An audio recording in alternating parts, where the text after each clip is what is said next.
Bonjour à tous et bonsoir. Tout cela, ça dépend na air oyo au recevoir biso, na poste, na yo, téléphone, télévision, live, tout consort. Je vous salue partout dans le monde. Je me présente, je suis votre frère, le berger Chirac Tandou, ou dans l'église Ville de Sion, où je suis dirigé par le pasteur Gerson Kiasimwa. Maman Lelo, to singela ki ko kabola na biso to partager na biso étant que ba jeune parce que beaucoup plus ba jeune ndi baza influent pe baza ko influencer pour l'instant les mondes.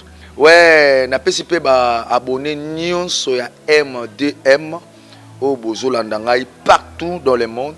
C'est ma toute première fois na se présenter liboso na bino, mais na bi ki to za la décider parce que c'est une bonne thème auto partager ensemble pour que tu développes connaissance nabiso bajen. Alors, notre partage est là, tu intitulango jeune périt faute de la connaissance. Tu as vu verset la Bible bien, oui comment mon peuple périt mais moi n'a remplacé on a jeune. Pourquoi n'a remplacé on a jeune? Parce que jeune a influencer beaucoup plus le monde dans l'instant. Dans l'ineb sa jeune moko azolandangay. Il y a des fois dans la vie, il faut couper sa pensée, couper sa connaissance na ozo sala parce que ozo sala et ezo dépendre na chemin na ya fitir ya lobby et ezo dépendre pe na bo moyi na yo mobimba ya vie. Vous savez, lorsque quelqu'un comprend ce qu'il fait, il y a des fois à cause de ma bakouté. Lorsque quelqu'un comprend son chemin, à cause de il y a des fois na ben inquiété to na ma bakouté. Et ce que to lobby, tout le belasi à ce qui concerne les jeunes. Jeune ezali une large to ezali une chemin étape de la vie o nakati ya jeune nde tozomona le mot jeunesse ezoya. Or jeunesse tant to définir jeunesse to lobaka ke ensemble pour na kokende rapide to définir jeunesse ezali kaka lignée to chemin o ezomema biso wapi na début na biso lorsque to lobala début to la naissance et ezomema biso na maturité. C'est-à-dire lorsque to botamaka na naissance to botamaka sans maturité, mais lorsque nous grandissons n'est par là maturité. Apôtre Paul a dit lorsque j'étais un enfant, je parlais comme un enfant. Je voulais adresser à un jeune oazolandanga tant ozala ki mwana mukie obande ko sala makambo la bana mikie, mais lorsque au coli maturité et kolti katinayo, tu dois apprendre aussi ya ko sala makambo eza mature. Par exemple, il y a des jeunes, ils ont déjà grandi, à Kola déjà, mais jusqu'à présent, à ça la makamuna immaturité. Donc il ne pense pas qu'un jour, à Kobala, il ne pense pas un jour, il doit être responsable de la maison, mais il y a des fois, vie naïe, à Pesango beaucoup plus dans ma sanga, dans ma ambiance, dans ma fertilité. Oui, ce sont des choses qui ont influencé le monde. Mais bit nabiso, na sénamo étant que jeune, tolongwaka déjà na enfance et toyaka na maturité. Oh na maturité eza esika oyo mutu azwaka responsabilité ya ko yeba ndenge nini ya ko construire vie. Nazo simba verset moka Bible oyo komema biso na éclaircissement. Je suis dans le livre de Juge chapitre 6. J'espère que tu as une histoire très bien malam. Là-bas on parle d'un homme qu'on appelle Gédéon. Gédéon a expliqué beaucoup plus lignée na ya face A, pe azako expliqué ngai lignée na ya face B. Na face A, Gédéon pensait que sa vie ekotika la kaka nenga bandai ko sala ba bandai ko battre ba froma aki atiango na place moko aki apesi ba balé. Donc sa vie dépend yé pona yé. Sa vie za yika ki atika la kaka wana asala kabiloko wana liaka. Il y a des jeunes comme ça. Il pense que na vie nezaka qui a son ma chemise, ala ti qui to ko apparaître bien, a son ma futa mon ati lotion, ati huile, à apparaître très belle ou très beau. Donc pour na ye vie na ye et suki wana. Donc il ne pense pas que lobby il faut azala na responsabilité. Deuxièmement na face B à Gédéon, tozo mona nini. Nzambe aye ko bimela Gédéon. azoyeb sa Gédéon boy vaillant héros na lina sa jeune moko to abonné na biso nyonso ya MDM. Il faut avoir l'espoir en Dieu. Na lobité que aux en espoir ya batuté parce que espoir beaucoup plus tout ça ngora panzam. Beaucoup plus espoir c'est à Dieu. Avoir l'espoir en Dieu que ta vie réussira. Et je déclare sur tous tes jeunes oiseaux attentivement, tu dois commencer à croire que tu dois réussir dans ta vie. Lorsque Dieu a apparu à Gédéon, abandi kobenga Gédéon boy, vaillant héros. Vous savez, Gédéon yemoko salaki kobanga. Il y a des jeunes comme ça. Il y a des fois l'Éternel a tindaï na famille moko eza pauvre. Oui, je sais, l'Éternel nous a envoyés dans une famille où ils ont richeté, ils ont bongo bongo. Mais des fois, lorsque l'Éternel nous envoie dans cette famille, a tinda biso avec une bite et une mission. Voilà pourquoi après nous avons profité de sa jeune monkazo landanga. Lorsque vous avez une famille ou une famille niaou niaou, famille mandiango, famille manzambi, famille baka, famille tamundele, famille ngapu. Donc il y a que l'Éternel t'a envoyé là-bas parce que tu as une mission. Et ne comptez jamais pas mission na yo ezaka déterminer na beauté na yo, ton na veste, ton na parcours, visiter les meilleures places du monde. Non. Mais eloko nzamba tindela yo que tu changes ta famille. Il y a des fois yo osa rêver le la Gédéon parce que je dois qui rêveur. Or lorsque nous parlons de la connaissance c'est l'action de connaître. Connaître toi-même aux anani, connaître ce que tu fais. Tel est le moment c'est que ça ngai. Au moins, jeune moko na mandefo ebele na manga. Ebele, au moins jeune fille moko boye au sentir moins de développement tout consort. Mais il y a des fois, ce que tout naé ba secteur, ba territoire famille, ayebi na été. Ayebi pourquoi? Azana connaissance na makambo wana te. Yo kai connaissance na ye. Connaissance nzaka assez basé akutana mbal mo 20 na bar ba so minta ba bakati kwanga mais moi de tirbo aki azonga ndako. Mona 40 ans, 35 ans. Est-ce que c'est réellement qu'une fille peut passer 35 ans ou 37 ans dans la botte? Je ne crois pas. Binonde, Boro, peut ça ma réponse, on va comprendre. Alors, lorsque l'Éternel a apparu à Gédéon, pensez à Gédéon en face A. Ils allaient qui bouillent. N'ayez pensé à Ngana Yozota Langezalaka. Natika la kana chemizo, natika la kana relation nanga lokana zana ngona baka, relation nanga lokana zana ngona pasteur Gerson, relation nanga lokana zana ngona bana nanga ya Christ pour tous, tout seul. Non! Ta relation dépend des hommes, dépend aussi de Dieu. Mais lorsqu'on dit jeune périt faute de la connaissance, beaucoup plus sans connaître les choses que l'Éternel nous a mis. L'Éternel a déposé quelque chose en nous. C'est-à-dire, lorsque l'Éternel a déposé quelque chose en nous, nous avons la capacité et l'espoir de l'exploiter. J'ai d'ailleurs pensé que sa vie doit rester toujours travailleur et battre à froment. Mais l'Éternel, vaillant héros. Laisse-moi te dire à quelqu'un qui m'écoute de loin que Nengo Zawana, osa vaillant héros, la famille na yo. Crois-moi, je te dis, osa vaillant héros. Les premières des choses, pour la osa vaillant héros, tala bitumba o yo kutana nango yo na baninga na yo. Et quoi la ka yo? Makambe belé comme la ka yo. Lorsqu'ils ont commis là-haut, je prophétise aussi sur quelqu'un. Ne pensez pas que lorsqu'ils ont commis là-haut, ils ont commis le pot et bon ma vie. Non, non. Ce sont l'expérience de la vie. Tu dois apprendre dans la vie. Tu dois apprendre aussi dans le chemin. Oh, Nzamba Tekatna. Et tant que l'obi qui péri zaka kokufa. Na yoka bakino baloba kozanga koyeba ezali wandambo. Na dina ibisa bande konanga nyoso ya abonné ba ya MDM. Kozanga koyeba ezali wanda mbute mezali wa. Est-ce que moi zolandanga bien?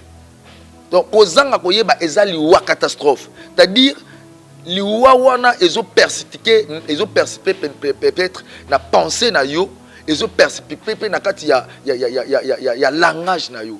Il y a des gens bakufa déjà na esprit. Il y a des gens bakufa déjà na esprit. Donc tambola kaka, tambola kaka. Et lorsque l'Éternel a apparu à Gédéon, si Gédéon vaillant héros, même Gédéon est Kamusaki. Nazeb s'appelle Jeune Moko Landangay, abonné nyonso ya MDM, aux Olandanga partout dans le monde.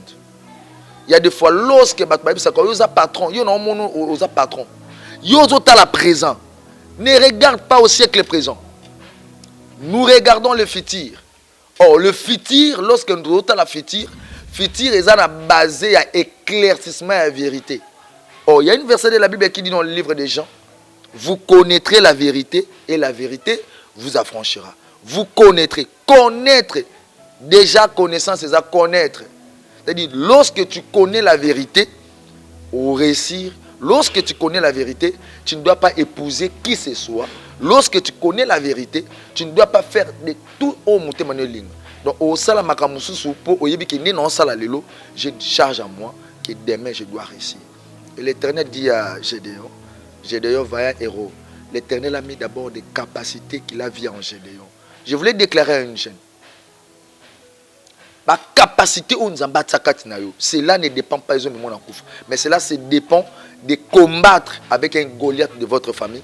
Et je crois que lorsque tu combattras Goliath de votre famille, tu seras comme David et tu seras roi.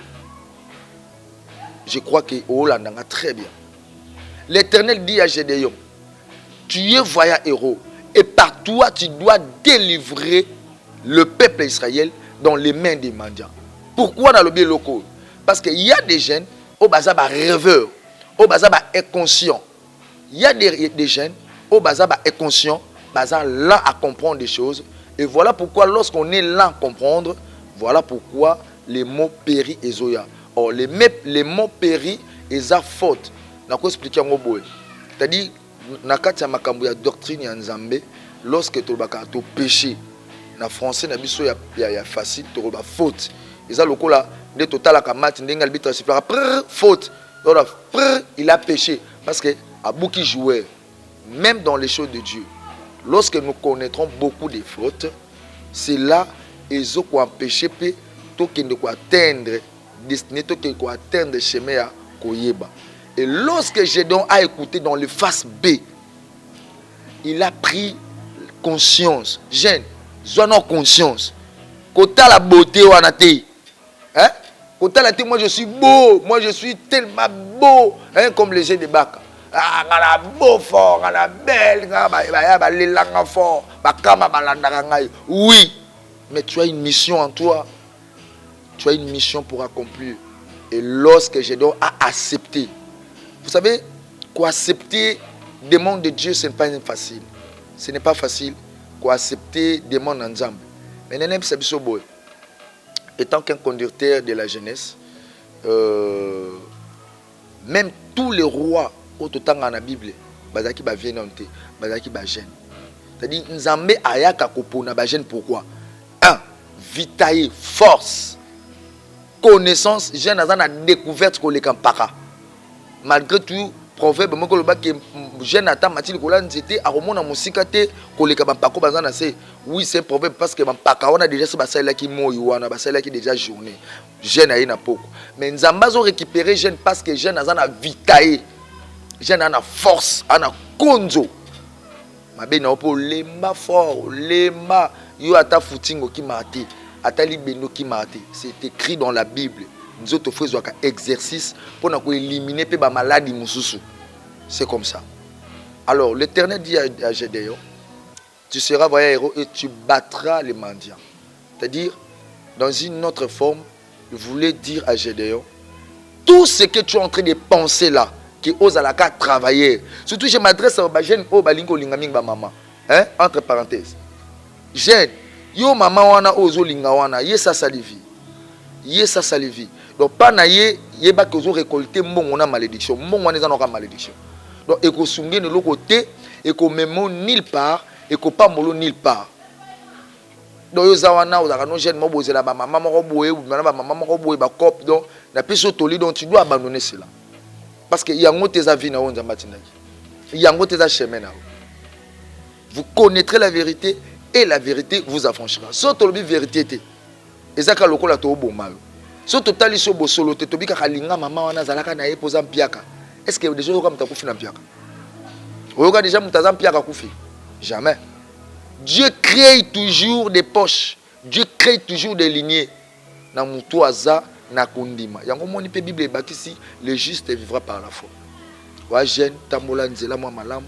Yokaka baboti. Salaka partage à bien na baninga. Yo mabe na ezaka so bovandi pono na pono. Pornographie na pornographie. Ya, moi petit ana leka na balati pantalon kanga effort. Na le ekope so lote.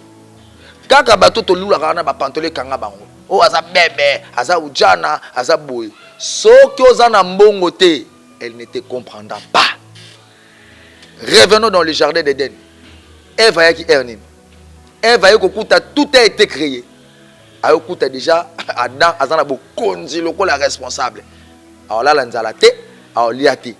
Ils ont couru derrière ces femmes-là. Est-ce que tu dois la nourrir? Tu dois la protéger? On dit, ma peine pas de pour protéger. Ah, my God.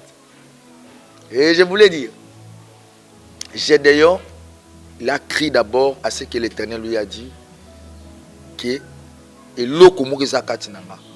je voulais communiquer cette puissance à tout le monde qui me suit. Comme mon n'a pas battu. Comme mon n'a pas battu. Chemin à vie, tous en a bololo, tous en a soukal. Ce qui nous a faire passer au bololo. Lelo, frère, ma sœur, ozolandanga. Yeba ki lobi soukal no eza. Ce qui nous a passer au épreuve. Lelo kuta na ba déception. Na tindio ke midi mbekate. Na tindio melaki sokufate. Déception là, ezaka ba exercice de la vie. Qu'il plaît, qu'il neige, biso nyo sotokuta na na vie. Mais il y a des gens bakufate lelo pe ba tatola nzambe hein ba tatola nzambe ke lelo nzambe abateli ngai pona kutana na makambo na ndimate na kozala en vie. Lorsque Gédéon a crié d'abord à Dieu, et la Bible dit, Gédéon avait dit, Seigneur, si c'est toi qui me parles, attends-moi que je m'apporte ou j'apporte mon offrande. Jeune, est-ce que vous comprenez que pema oyozana wana nzoto nao ezaka ya famille na binoté? Il y a des fois où quand maman a binoté m'tape ça paiement. Té maman a binoté. Eza nzambe. Toute chose que tu dois planifier, toute chose que tu dois planifier dans ta vie, ça demande que Dieu azala.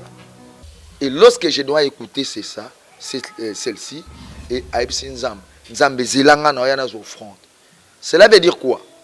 Toute chose au jeune akosala en dehors de Dieu, zéro. En dehors de Nzambe, zéro. Nathan Otozali, laisse-moi t'éclaircir que tous en attend les hommes, monsieur Subaza Nankaya Molili, monsieur Soupé Baza Nakaya Yanzambe. Tous en attend Lelo, Makambuya Binomo Boyebi, Makambuya Kaka, tout là, tout, nous se doit régner. Et Zaka na bateau Bazangi patience. Azako se croit qu'il y a robongate na vie, on débat qu'il y a chemin. Mais yo aussi grâce aux Olandanga, abonnez-nous sur MDM aux Olandanga partout dans le monde. Nazib Soke ait la foi. Il n'est pas tard pour toi. Garde ta position, garde ta disposition que l'Éternel a mis en toi. Lorsque Gédéon a compris qu'en lui, il avait quelque chose pour délivrer sa famille, et la Bible dit, selon la parole de l'Éternel, Gédéon avait réussi cette mission. Je déclare partout où tu es, aux Olandanga, que l'Éternel Dieu t'aide à aider au réussir mission aux Anango. Je crois que tu as une responsabilité. Je crois que tu as une responsabilité de la famille. Mais je te dis, l'Éternel ne t'abandonnera jamais. Il sait ce que tu désires dans ta famille.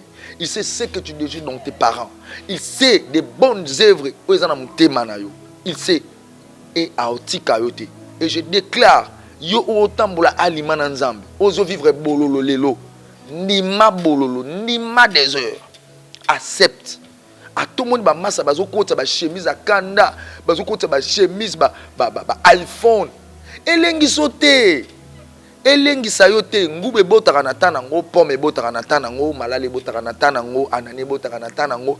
Donc biso nyo sonde toza na batana biso muninga zui ndenge tolobaka na kin muninga zui sepela. Ça me fait tellement douleur dans mon cœur.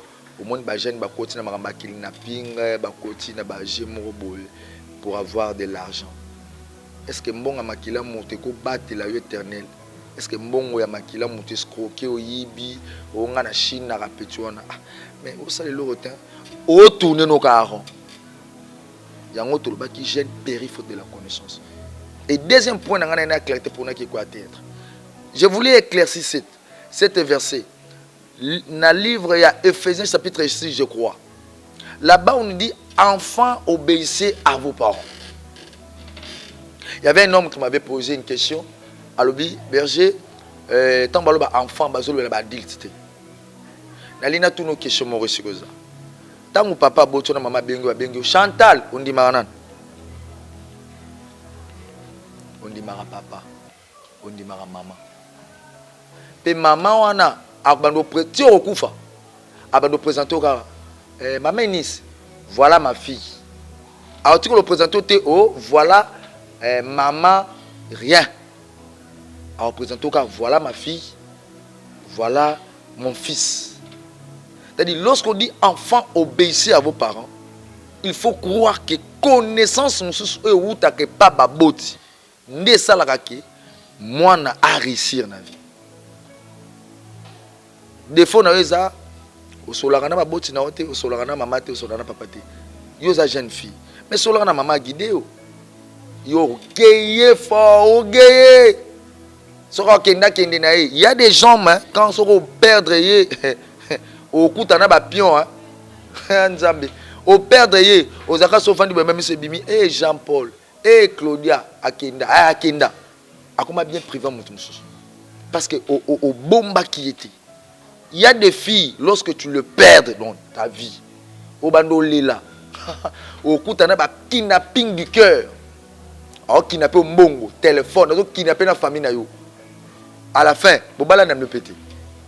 Enfants, obéissez à vos parents selon le juste, car cela est bon. Honore ton père et ta mère afin que tu sois erré dans la vie et que tu vives longtemps sur la terre. Posons-nous des questions. Pourquoi Bajen Bakou Fakara Tsangalan Tsangala? Bajen Bakou Fakaboul. Bou, jeune Akoufi. Bou, jeune Akoufi. Allez-y comprendre que désobéissance locale les côtés na ba parents. Nebiso bakinoto lobara. Ceux qui batata ba onyonga, ozana vie moulaité. Je répète, ceux qui ba boto ba botayo, ba nyonga atilelo. Yo couleur de jupon yo la libando sakanate ba tiribo yo masanga makasi yo ata ba pekso yo kate tant ba onyonga na mutema na bango ba yo ka passe tu n'auras pas la bénédiction. Oh, j'avais dit au début, vous connaîtrez la vérité vous affranchira. Lorsque la vérité vous affranchit, elle n'y affranchit yo, la première des choses, donne ton écoute. Écoute na yo, écoute yo kaka mabe na yo oyoka andete. Yo oyebi monde entier ozana kini mais oyebi Singapour oyebi makambele kana Singapour oyebi makambele kana Madagascar oyebi makambele oui c'est bien à travers l'internet tu dois savoir tu dois connaître mais yo kaka baboti na yo parce que baboti na yo ne ba pesa ki invitation.